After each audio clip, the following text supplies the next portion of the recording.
The most powerless image of a president ever. That's been said about this photo, or these images from a press conference where Elon Musk and Donald Trump was both speaking. The most powerless image of a president ever created by a camera. There it is. So what makes this image of Donald Trump so powerless? And the person who is helping him do that stood over Donald Trump. Elon Musk stood over Donald Trump? He was standing while Donald Trump was sitting. Normally, I would agree. Standing up makes someone look more active, and by contrast, someone sitting down will then look more passive. But it's not always that case. In my first YouTube video, I actually showed this photo of Donald Trump and Elon Musk. My analysis then was that usually if someone sits down and lets the other person stand, that means that the sitting person has a higher status. So am I contradicting myself here, saying that the one who sits down has more power when I look at one photo, and then when I look at another photo, I'm saying that the one who stands up is the one who has the most power? Well, you have to factor in other details, right? And when Donald Trump is your boss,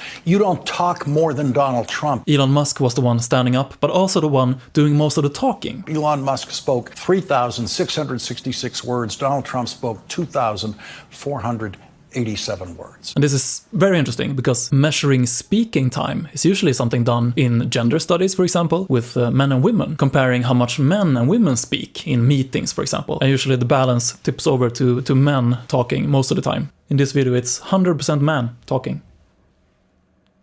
The 100% man.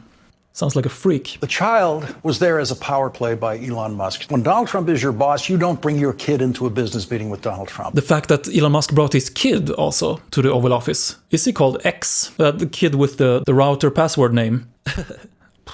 And letting the kid play around, wiping boogers on the presidential desk. At one point even telling the president to leave. You're not the president. You need to go away. People were very annoyed, actually. Bringing your kid to work. Very unprofessional.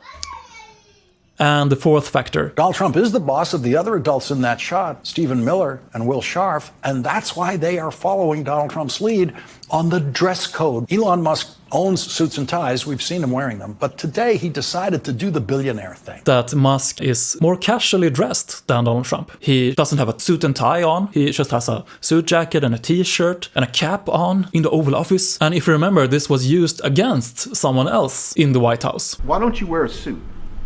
Why don't you wear a suit? You're at the highest level in this country's office and you refuse to wear a suit. Do you own a suit? When President Zelensky of Ukraine visited the White House, he was berated for not wearing a suit, for breaking the dress code and not respecting the office, even though Zelensky has made it very public that he will wear a suit after the war with Russia is over. Until then, he will wear his green or brown t-shirts or sweatshirts out of respect of the soldiers in the front line. So here you have another contradiction. Well, actually, maybe they're saying the same thing, that Zelensky breaking dress codes. How dare he? Does he think he is above the president? Does he think he is Elon Musk? Hi, everyone.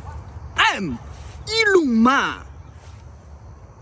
The one who can afford to break norms, let their belly hang out, wearing a ugly cap and a t-shirt when everyone else has to dress up in formal clothing. That's also a way to convey power. But this also depends on context, right? You can't just make the blanket statement that the one who has the least clothes has the power in the relationship. Why don't you wear a suit? Do you own a suit? We have arranged for a picture. When I heard the description, the most powerless image of a leader ever, it made me think of this historical photograph from the end of World War II, when the Japanese had surrendered after the bombing of Hiroshima and Nagasaki. And here we have General MacArthur, who was in charge of the occupation of Japan, and the Emperor Hirohito, who by the Japanese was seen as a god. And this is a photo that in itself is an act of dominance. They wanted to show the Japanese, it's over. We're in charge now. So how can you tell that the general has more power than the emperor in this picture? Well, he has a much more casual pose. He stands with the hands on the hips, while the emperor looks nervous, very stiff. His hands are just hanging by his sides. Looks like he doesn't know what to do. Or he looks like he would jump if the general told him to jump. General MacArthur is casually dressed, while the emperor is in his full suit, vest, tie.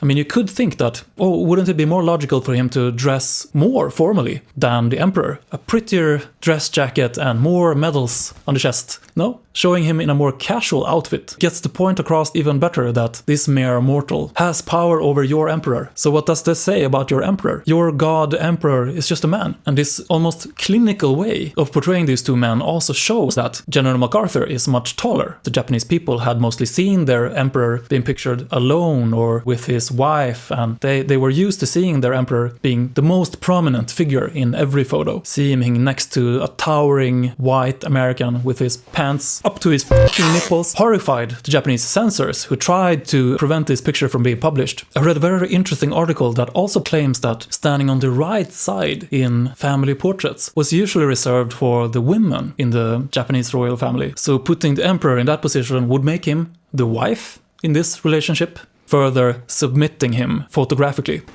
I don't know if this is true, by the way. I find it a little bit unlikely that MacArthur and his team would have that kind of analysis and knowledge of Japanese gender photography. They were well aware that this was a power play to portray the emperor like this, but I really doubt they were thinking about the homoerotic connotations this could have. His Majesty will not come.